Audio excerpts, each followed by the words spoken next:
right, well, welcome everybody.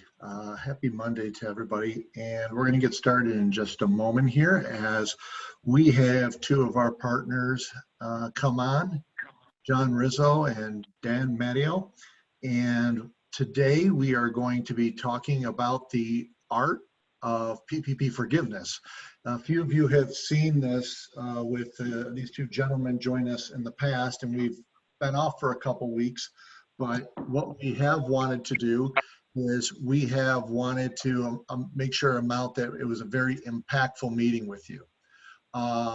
So with that said, we're going to go through some housekeeping items. First and foremost, you will notice at the bottom of your screen that there are typically two different buttons as options. One is for chat and the other one is for questions and answers.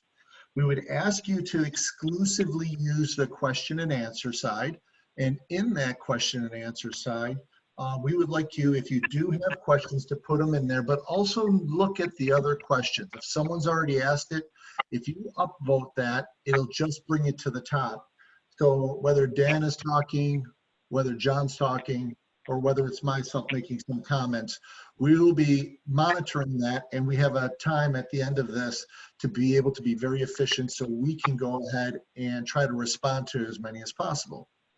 Also, with that said, we are recording this, so there will be a full recording of this, and it will be on our website. We have a COVID-19 specific part of our website, and in particular about PPP.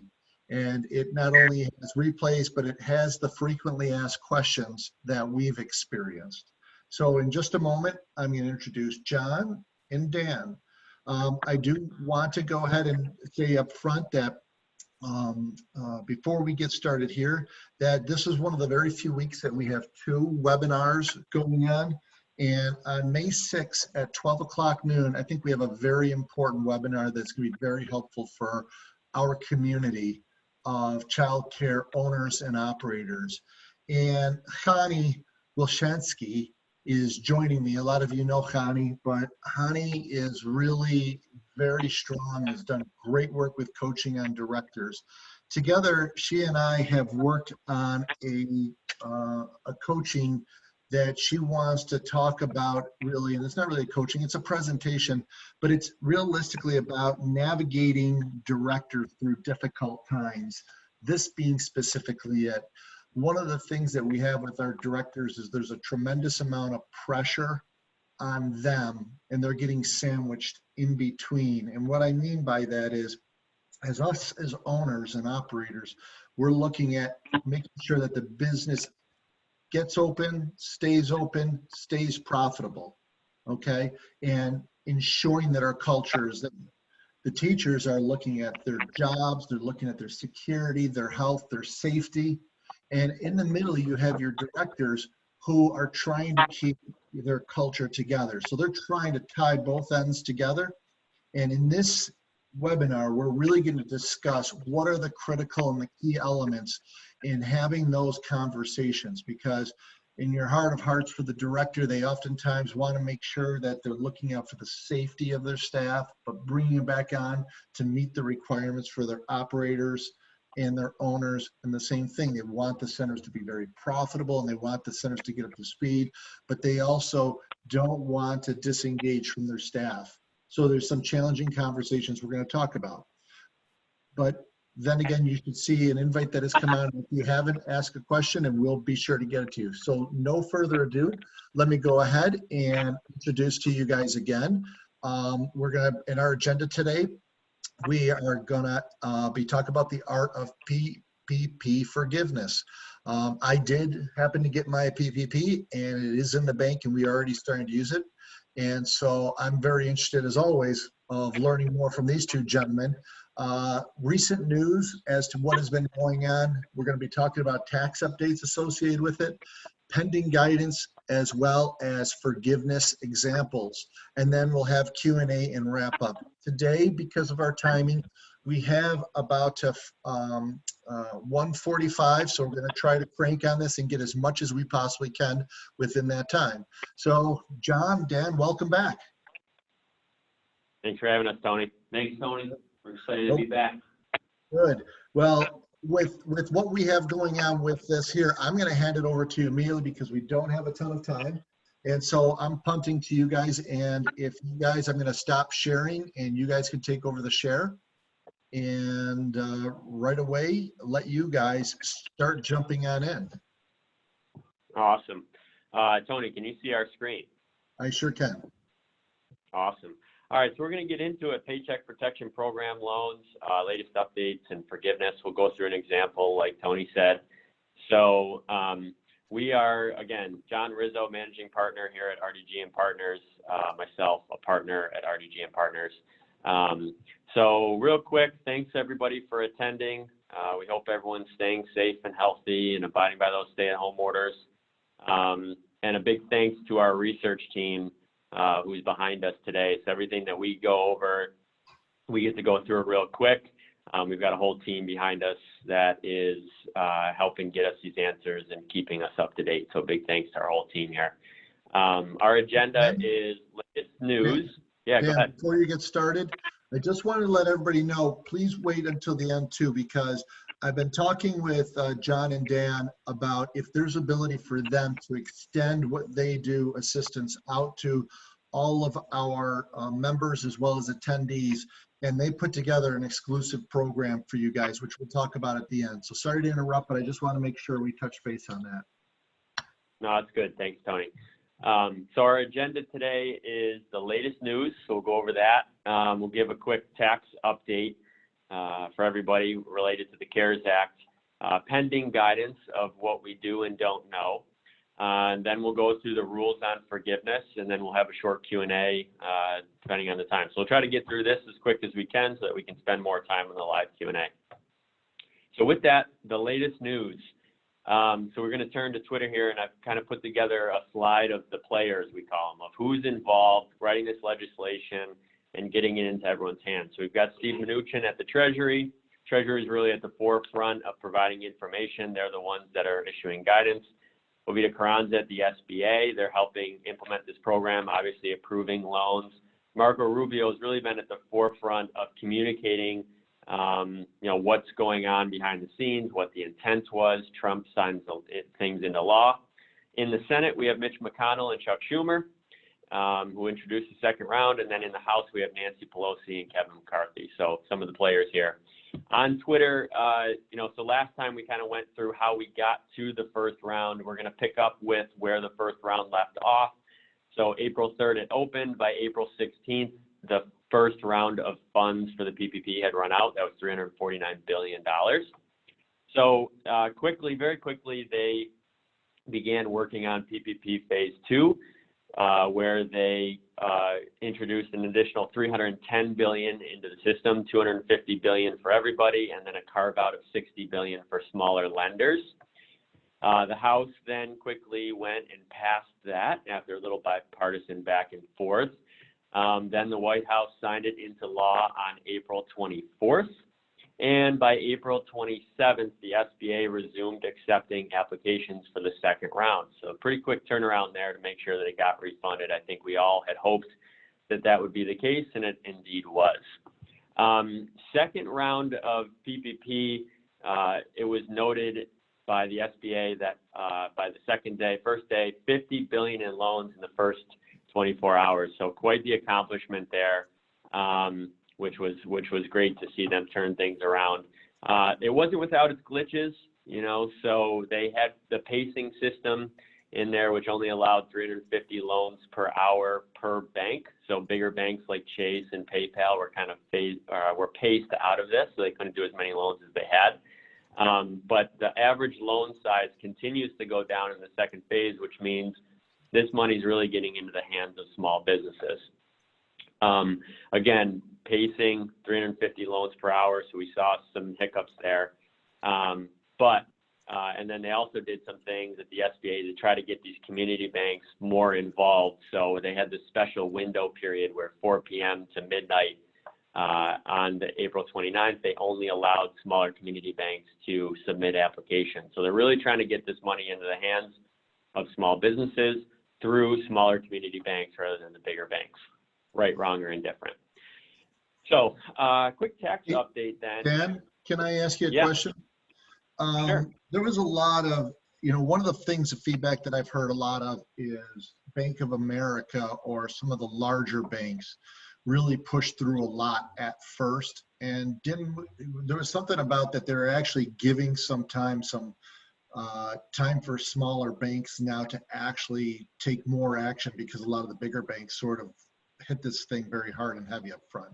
Are you familiar with any Right. of that? Was that Yeah, those were those two things I just mentioned, Tony. Great point. So they had the pacing system, which said any bank, regardless of size, could only submit 350 applications per hour. And the intent of that was Chase, Bank of America, Wells Fargo, these larger banks, even PayPal, the non-bank institutions that are facilitating these loans, were submitting large swaths of applications all at once. And that was either crashing the system or not allowing these smaller community banks to submit applications. So they put in this pacing system to allow only 350 per hour, which allowed these smaller community banks to get their applications through. That was number one. And then number two, actually there's three things. Number two was they said that special period where from 4 to midnight, only smaller community banks with asset sizes less than $1 billion could submit applications. And number three, they carved out 60 billion of the 310 that you had to be under a certain asset threshold in order to submit applications. Okay, that's great. And I guess one thing before we move on to the tax updates, if people are still because I do know I've talked to a few people who haven't applied yet because they're like, well, we currently are still closed. We don't know when we're opening, but we want to take advantage of this as soon as we open, because then we'll have payroll. So, is the feeling to go to any SBA lender, or is there more of a momentum to go to someone who might be more regional or small? Yeah, I would say that smaller community banks have done a really good job. Some of them were slow out of the gate, to get the process up and running. Some of them were real quick out of the gate because they just put manpower behind it. I would say that because of some of these measures, the larger banks, it's been harder for them to get applications through. I know that they're starting to catch up, so they're certainly starting to get through their backlog, but there are a number of smaller regional banks out there that are turning these applications around in sometimes as little as 2 hours. So if you're struggling, we've had a huge amount of success with these smaller banks. We have really good connections there. We've built up a pretty good network of smaller community lenders, and we can usually get an application. If everything is in order, we can get that turned around in as little as half a day. We try to promise that. But they've really been hustling these smaller community banks and can turn them around quick. Great. Thanks so much. You can keep going. Sure. So with the tax update, a couple things to note. Don't have to be a tax expert here. Just want to point them out. And if you need help, obviously we're here for you. But some pretty major developments. So the first thing is we all know that the income was labeled not taxable. So that's great. It's non-taxable. However, and we were monitoring this from the start if you were following along, because the income is going to offset expenses, specifically payroll, rent, utilities, and interest. That means, according to the IRS, that those expenses are not deductible. So real quick here, we had the income was not taxable per the CARES Act. That's written into the law, but the IRS has precedence over not allowing expenses when they're reimbursed with tax-free income. It falls under IRC section 265. There are other cases, we've listed two of them here, that when those expenses were reimbursed with non-taxable income, the IRS came in and specifically said, well, because you weren't taxed on the income, you can no longer deduct those expenses. And this was a little bit of a gray area for the last couple weeks, but on April 30th, they issued Notice 2020-32, which specifically says any expenses reimbursed by PPP funds will not be deductible, essentially making it taxable. So that's major development number one. There are a number of major tax changes that hit from the CARES Act, so not specifically related to PPP, but definitely came out of the CARES Act, which is where the PPP came from. So 4 tax changes, and I've kind of highlighted these PDFs here. We have more in-depth resources that we'd be happy to share with this group. I'll go over the 4 real quickly here, and we'll kind of move on, but if you need more help with taxes, we're obviously here for you. So the first one is NOL, so net operating losses. What that means is if you have a loss for tax purposes, you can now take that loss and carry it back 5 years, which is huge because under the Tax Cuts and Jobs Act, you were no longer allowed to carry losses back, but under the CARES Act, you are up to 5 years, which is huge. So you could actually take a loss. If you get a loss in 2020, you could have a loss from 2019 or even 2018. You can take those losses and carry them back and get money back immediately. So this could be huge if you had a loss because you did it through whether a tax method change, whether you had a bad year, et cetera, et cetera. There's a number of reasons why you'd want to do this. Very important that you analyze this because it could be some low-hanging fruit to get money back. So Dan, before you move on from that one, if you could give us just a practical example for a child care center. So let's say that in this year itself, because you are closed for half the year, you're more likely to have a loss this year. Okay. Yeah. Are you able to expense the value of that loss against previous years in addition to this year? Are you saying? Absolutely. So if you had income of 100 grand and you had expenses of 150, obviously you pay no tax for 2020, but then you've got 50,000 of expenses you couldn't deduct this year. You'd take those 50,000 in expenses and you could carry them all the way back to 2015 for the years that you did pay tax on that income. So very important, you can carry that back and grab some money. So absolutely critical for those working with your financial and your accountants, or if you end up working with RDG and partners. Yeah, absolutely. So then business interest limitation, this would be for those larger companies. If you had interest expense on debt, there are rules that would effectively limit the amount you can deduct for interest. So if you spent $100,000 in interest, you might only be able to deduct $75,000 worth of it. The important point to note here of this change is the CARES Act eliminated this limitation, meaning if you were limited on prior tax returns, it's very important that you go back, you amend those returns and remove the limitation. So I won't get into all the nitty-gritty details. There's lots of tax jargon on this stuff, but the point is if you were limited, if you're a larger, center where you have multiple centers under your control, it's important to make sure you weren't limited for the interest expense. The third one is qualified improvement property. And in a nutshell, if you have a commercial building, which most of you will because it's a child care center, so non-residential, so no apartment complexes, whatever. But for child care centers specifically, if you made improvements to the property, you have the opportunity now through a clarification in the CARES Act to expense in the first year those improvements. So in the past, you'd have to depreciate those over 15 or 39 years. Now you can expense them almost immediately. So this could be a very huge opportunity for you to amend a prior year return where you got limited. So if you filed 19 or even 18 where you got limited and you had to expense it over a number of years, now you can expense it immediately, which could give you a huge benefit. And if you pair that with the ability to carry back a loss, it could be very, very beneficial for you. So take this opportunity to, if you've made improvements to your building, to look at that and see if you can expense that in 1 year. So Dan, I'm not going to keep on trying to interrupt you here, but let me ask you, does that also apply to any improvements you may want to do either while you're closed now or this year? Like for instance, I have a center where I'm looking to replace all the flooring in it, and it's a solid $30,000 job. Okay. Yeah.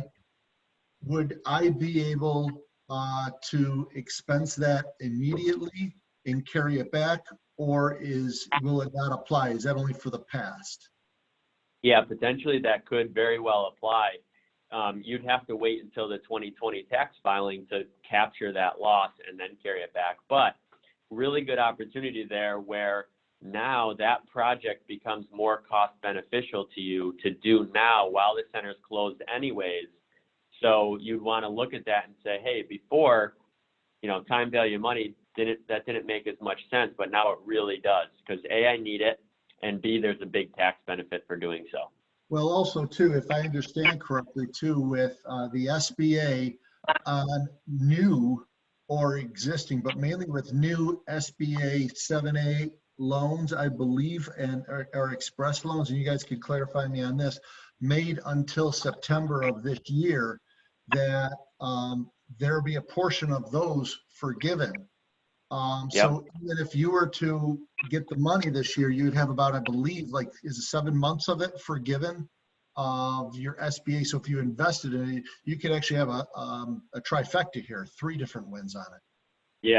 Yeah, that's for new. It's actually for existing as well. So if you had an existing 7A 504 or microcap loan, those payments on those loans would be forgiven for 6 months. It also applies to any new 7A 504 microcap loans that are entered into prior to September 30th. So there's an opportunity here to grab one of those loans for improvements, although I think they're for new businesses. But if there is an opportunity for you to grab one of those loans, you not only will get the loan forgiven, but then you can take that loan, use it for improvements, and carry back those losses. So huge opportunities here all over the place. Very good points. All right, thanks. So those are the 4 major tax changes: net operating losses, limitations on interest expense, qualified improvement, and excess business losses here. This excess business losses, we didn't talk too much about it, but basically, if you had a loss, you could only take a portion of that loss against future income. That's been wiped out. Kind of works like NOLs, where now you can take a loss, you can carry it back. Now you can take a loss, you can carry it forward to offset your income. So 4 major opportunities here. The point being, either work with your accountant or call us, and this is what you would need to prepare and provide support. So we would, look at your prior returns. We'd consider the different state impacts for all the 50 states, because some states these are all federal tax measures. Some states are following them, some states are not. So it's important to consider what state you're in. We obviously review returns in all 50 states, so we understand that some states are doing this, some states are not. And then, as Tony alluded to, it's very important to plan for 2020. So it's not only important to look backwards, it's very important to look forwards. So with that, you'd want to either take advantage of all the things you can do in the past, and then obviously take advantage of things you can do going forward. So we're here to help.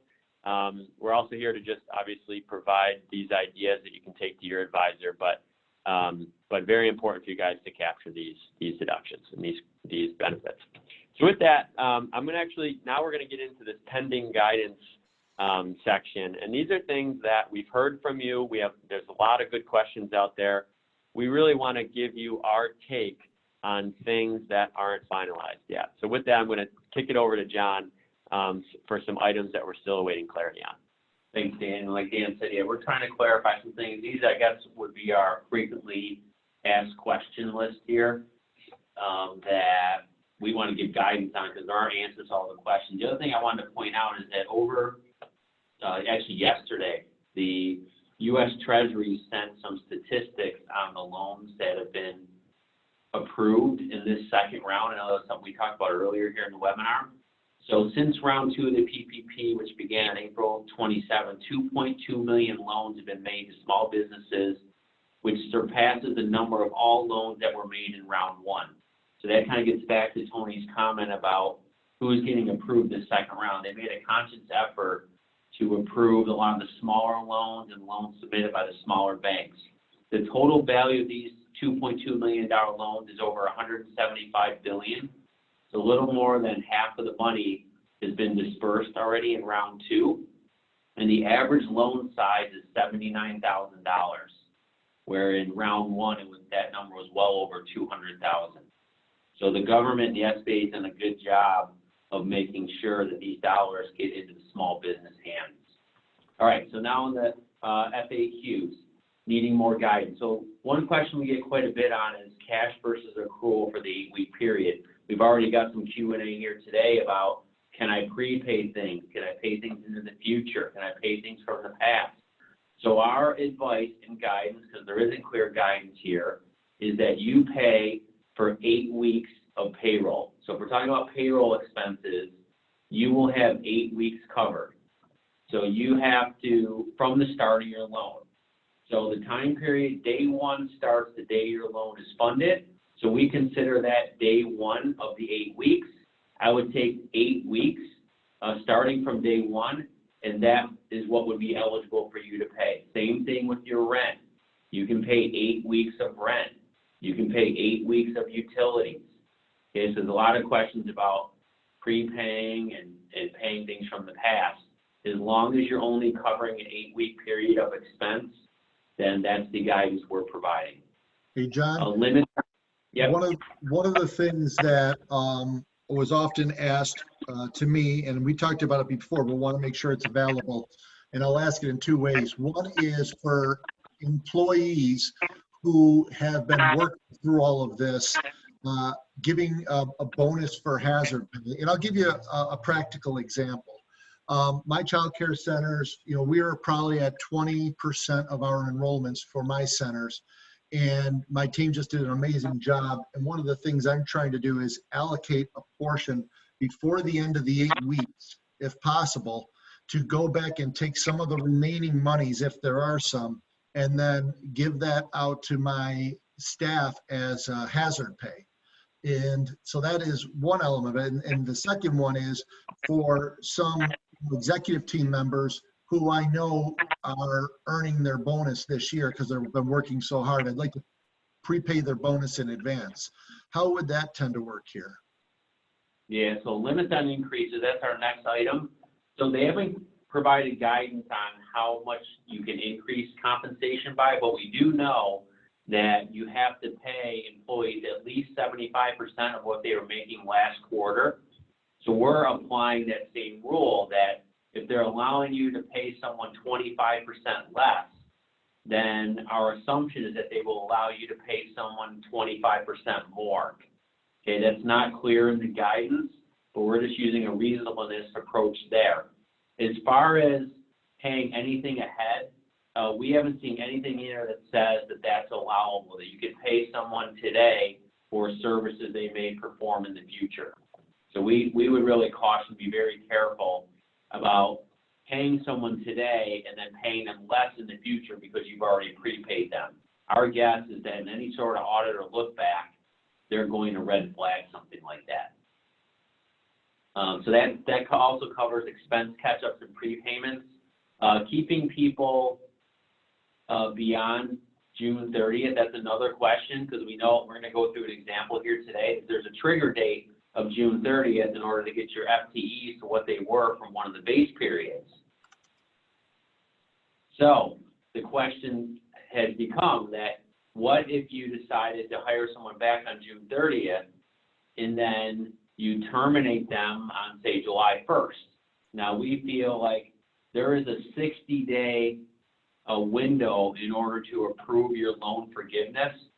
So we've been advising our clients that you should at least try to keep those individuals that you brought back prior to June 30th, at least try to keep them for the 60-day window, the 60-day period in which your forgiveness will be reviewed. Hey, John, question about that. Sorry to interrupt you.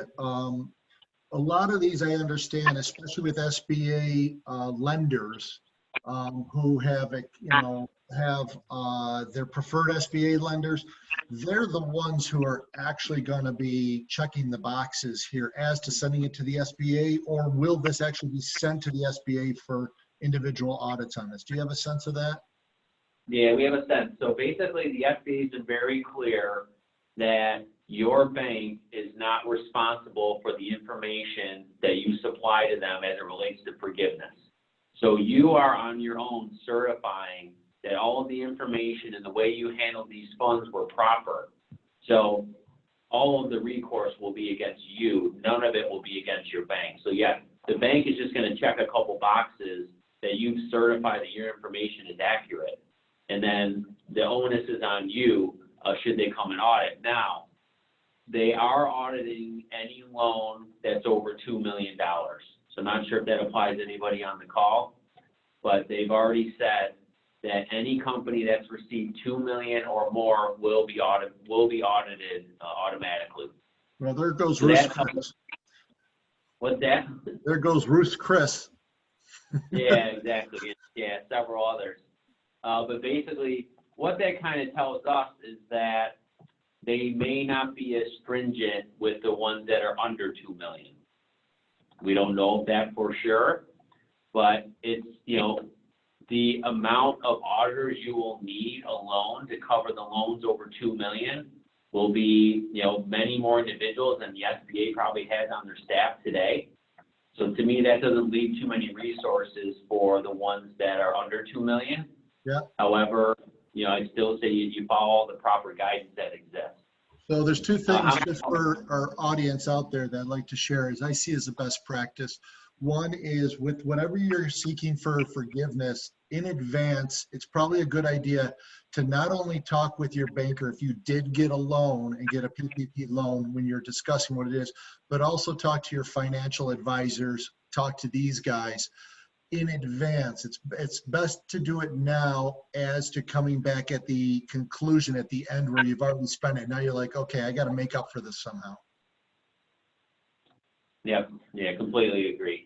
How many hours is an FTE? So we've seen different guidance on this. The Affordable Care Act that came out a couple years ago, they used 30 hours. So 30 hours would be considered one FTE. We've also seen 35. This is another Q&A we've already had today. We're recommending that you run your numbers at both 30 and 35 to see, we'll go through this example here in a few minutes, to see what a base FTE that you have. Rent for vehicles and equipment. So we already know that your office space rent, your facility rent is covered. That's real property. Well, the Act says it covers rent for both real and personal property. So personal property would include vehicles, would include equipment, would include a copier lease. So rent for those items, we would say would be okay under the guidance that we've seen, that you can include some of these non-facility rent items. Last item here, do new hires count for the FTE calculation? Yes. If you hire someone new that wasn't with you before, they're a brand new employee, they would count from the day that you added them towards your back end FTE calculation. So it's okay to hire brand new people and include them.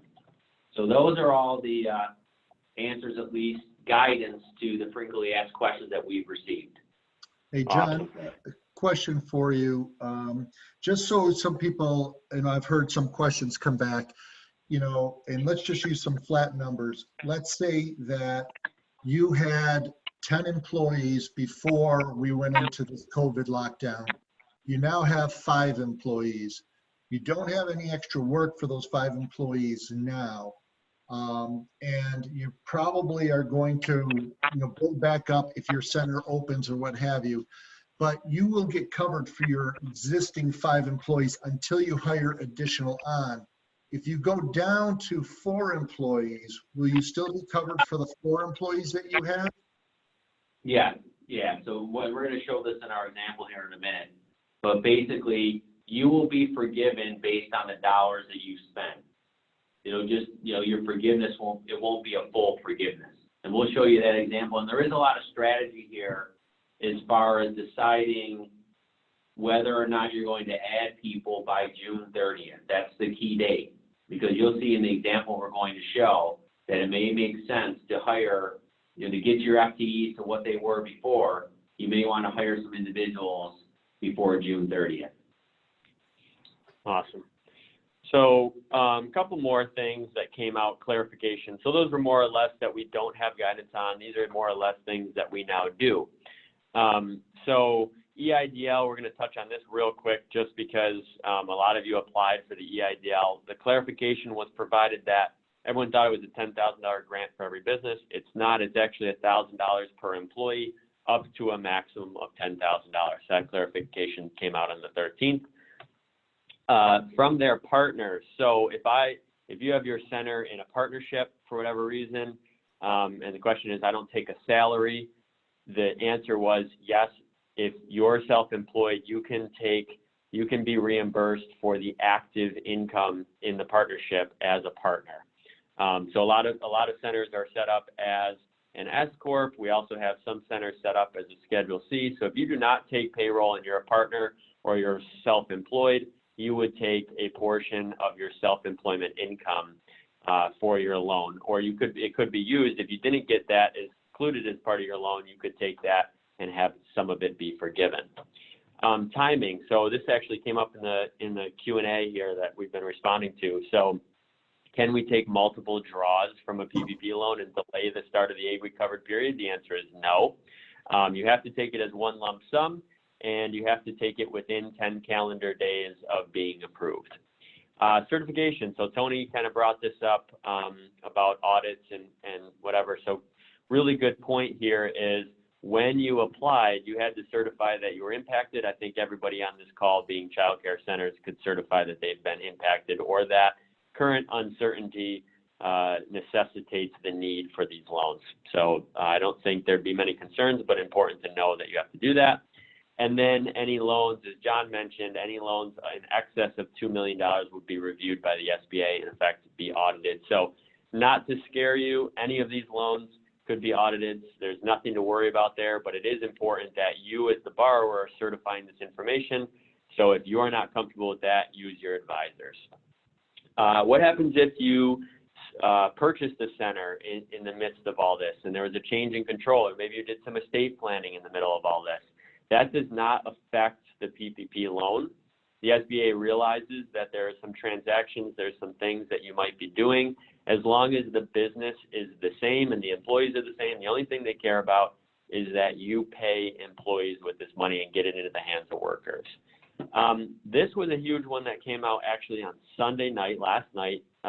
What if I offer an employee to come back, I offer them their job back, and they say no? So if the employee refuses an offer of reemployment, the SBA realizes that that is not your fault. And therefore, they've clarified, and they will further clarify on this, that your PPP forgiveness will not be reduced by the fact that an employee said, I don't want to come back. So really good news there. Hey, Dan, I'm going to interrupt you on that one there for a second, because that is a real important one there, because we have the struggle, which was part of our last presentation you guys didn't participate in, where unemployment, the enhanced unemployment program is competing actually against PPP for people to come back. When you say here, if they refused, do you have a sense yet, or is there clarity still to come on how, when you say won't be reduced? So like, for instance, if you had those 10 people and let's say 2 of them chose not to return, are you looking at, it's in your calculation that you're going to go through as an example, that's not going to weigh as heavy for those 2 people? That's right. So yeah, so if you spend $100,000 and at the end of this, you only had 9 out of 10 employees back, but that one employee was the employee that you tried to get back and they said no, you should not be penalized for that employee saying that they're not going to come back. So it would be 9 out of 9 rather than 10 out of 10, or 9 out of 10 kind of thing. So, so that was a big clarification that came out last night. So we're excited to see that. They also noted that could affect the employee's ability to receive unemployment. So it's kind of a warning out there to employees that don't turn down your job because you might not still remain eligible for unemployment. So hopefully that helps. With that, rules on forgiveness. So we're probably, John, I'm going to have John go through this one quickly so we can get through our example as we're running up on time. So John's going to kind of go through the rules on forgiveness. Yes, thanks, Dan. So business decision first. A lot of our questions are about what should I do? Should I hire people back? And that's the big question we're getting is, I don't have work for people to do. I can't really fully open in my state right now, but should I still hire people back? And here is your answer from us. Here is the guidance. If you don't need people, don't hire them back. If you need them, hire them back. So we don't see any reason why you would add somebody just because you have the PPP funds.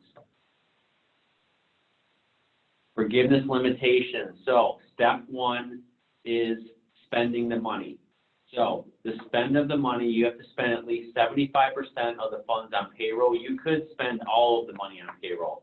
That's why this is the Paycheck Protection Program, because they would like you to spend as much of this as you can as possible on payroll. They do, however, allow you to spend it on some other items, rent, utilities, and interest on debt. However, you can't spend any more than 25% of the funds on rent, utilities, and interest on debt. So you have to be very careful there. Now, your rent may be more than 25% of the funding, which is fine. You're going to pay your full rent. However, your forgiveness will be limited based on the amount that you actually, based on the 25% rule. So the time period, you have 8 weeks from when your loan starts to spend $1. So that's a big question. A lot of companies that aren't fully open yet would like to kind of move this out into the future. Unfortunately, you can't. The day that the dollars hit your bank account is when your 8 weeks begins. Number 2, we're calling these goalposts. The next goalpost you have to hit is maintaining employment. So this is when the FTEs come into play. You have 2 periods to look at. You have a base period and you have a covered period.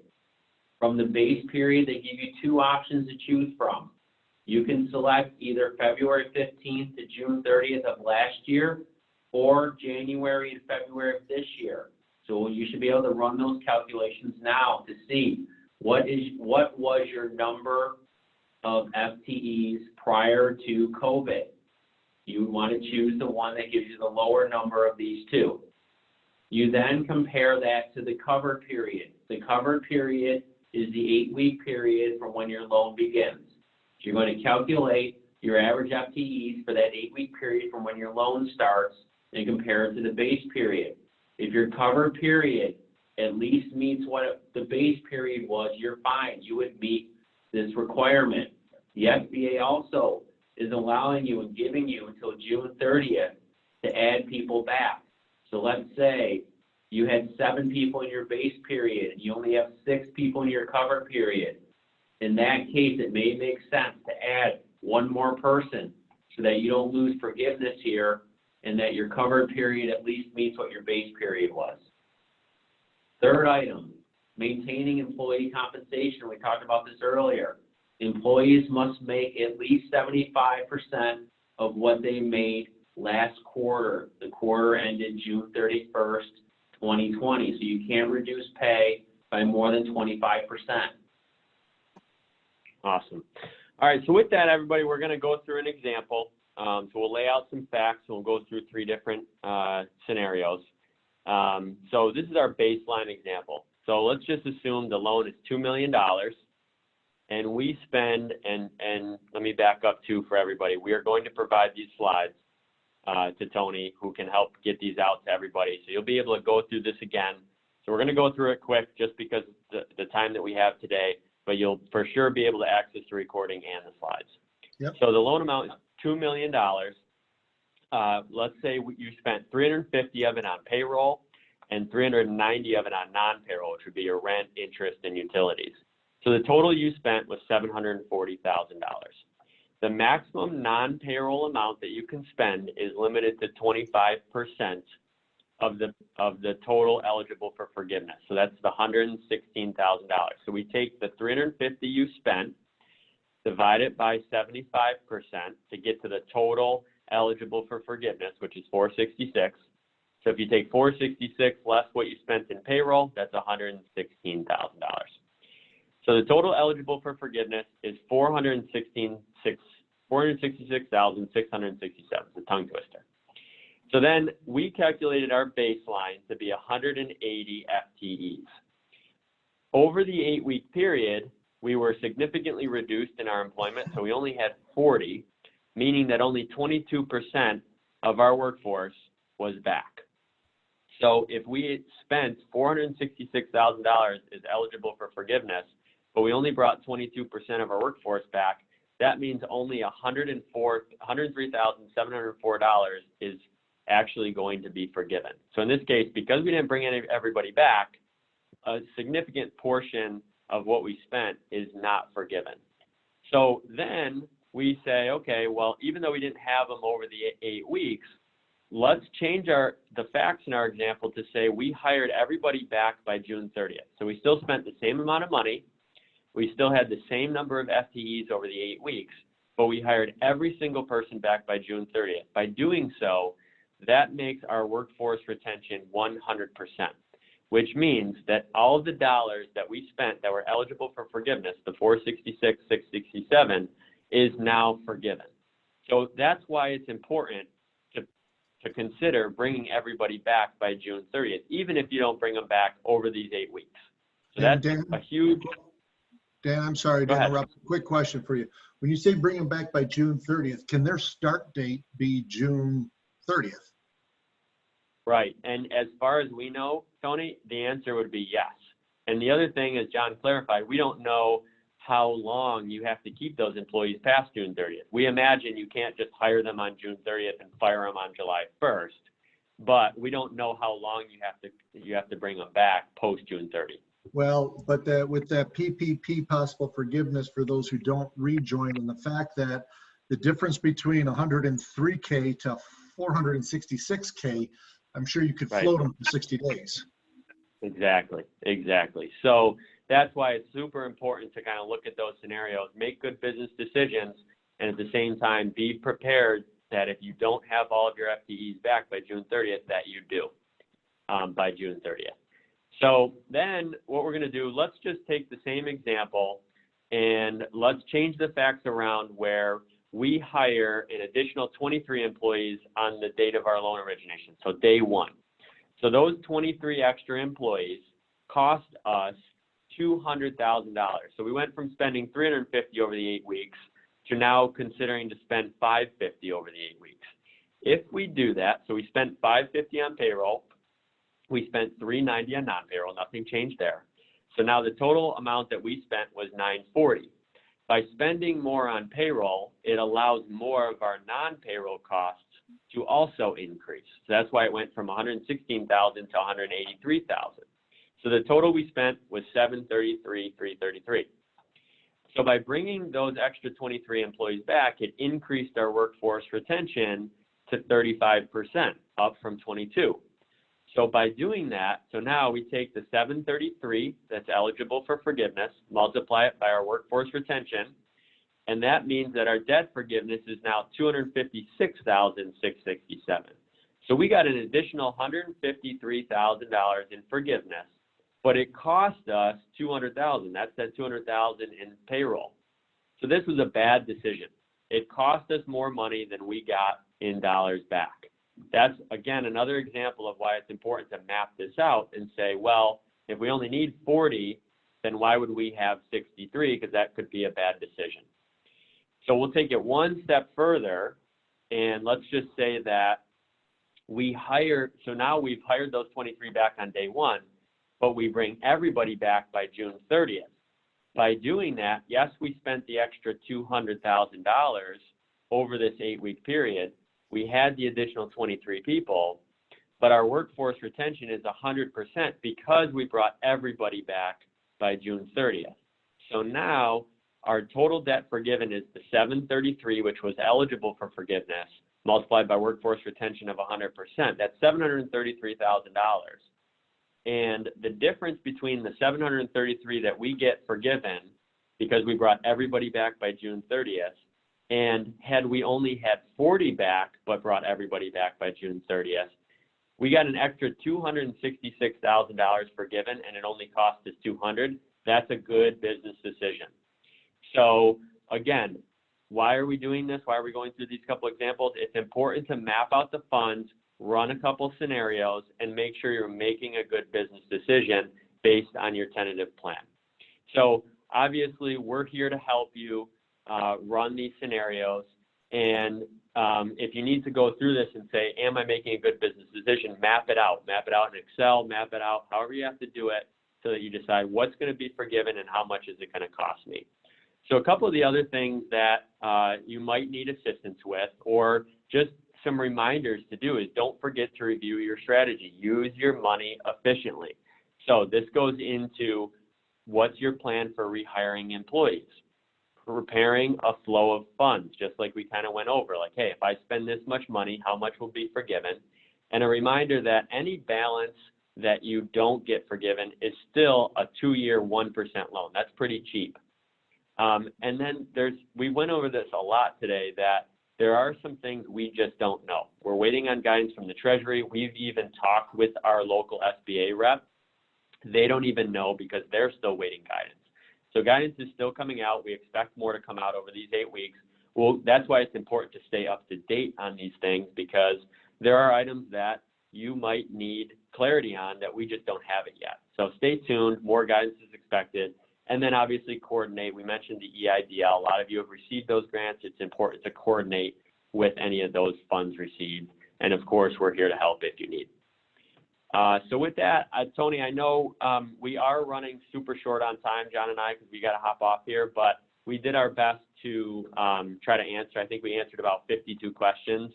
Obviously, there's a number of questions that are still out there. We'll do our best to try to answer those post this webinar if you want to provide those to us. Yeah, if you want to stop sharing, I'll jump back to our slide here quickly. We are going to be providing for all of you, we will be providing our question and answers that John and Dan will be working on. And for that reason, we are going to do our very best. Because we're short on time today, what we did want to talk about though was something that in partnership with John and Dan, we have a special program that we've talked about putting together. And this is a exclusive offering specific for early learning and ECE centers for $1,500. And guys, I think everybody knows by now, we've done this a few times, and these guys have been just amazingly generous with their time, with their thoughts, just transparent as all heck.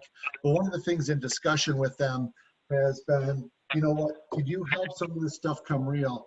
And honestly, for under $2,000, I really think, you know, as you can see here, just some small changes, some small things that you can focus on.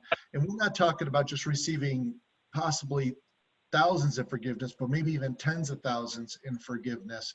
So if you do need support, if you don't have that locally and you're really interested in it, you can reach out directly to us, or you can use the contact information here. Obviously, you know, let them know that you heard about it with us. And I know they're going to be highly responsive. They've always been super responsive to me. And there are a number of different things that they can also provide for you too. And I have to give them that pitch because I really think they've gone the extra mile. I will tell you this, that what I've seen throughout the country, as well as within our region, no one has really been so proactive in really just trying to make that information available and not really taking a look at growing you know, their own business just for doing this. But I think it's really important that they, you know, if they can help you out, that you see it being available to them, to work with them. So guys, I greatly appreciate your time. I know you guys got to get going. I want to let everybody know that on the Inspire Care 360 website, there is a link that will bring you to our COVID section, that will bring you to the replays here, as well as frequently asked questions. Also, too, for our IC360 members, we do have a calculation sheet that's going to be going up there this week for our members. And it'll be something you will be able to use to track yourselves. But if you have any other questions, I would say right now I will keep the session open so you can put in the Q&A. Please don't put them into the chat while we even say goodbye to these gentlemen, and we'll leave it open for a little bit to make sure you get all your questions in there. So, gentlemen, John, Dan, thank you so much for spending the time. I don't know if you have any parting questions, or you want to talk about this PPP forgiveness program that you could do for us? Yeah, real quick. Thanks, Tony. We appreciate it. We always love coming on and talking with your group, and we've had some good side conversations too. What we're finding is that the questions even here are more specific to individual situations, and that's really how the forgiveness has worked for us, is that every situation is different and unique. Whereas the questions on the front end, just getting your application in, were more general. You know, they apply to almost everybody. So it does involve kind of digging in, looking at your situation, strategizing, like in the example that Dan sent out, maybe it does make sense to hire people back in certain situations. So we'll look through your plan, how you're calculating FTEs is part of it, and what your overall plan is. We've actually put together an entire tracking system in order, in a budget system for you to use when you're determining where you stand. And then a lot of the work really happens near the end. In the beginning, you just need to start paying payroll and paying rent. And then as you get closer to June 30th is when all the strategy kind of kicks in and you have to make decisions about hiring back. So thanks for the time. We appreciate it. And hopefully we'll be talking to a lot of you very soon. Awesome. Thank you, gentlemen. Thank you, everybody out there. Just a reminder, Thursday with Connie, again, with giving guidance and navigating the tricky waters with directors. So thank you all very much. We'll talk to you all soon. Take care and have a wonderful week, everybody.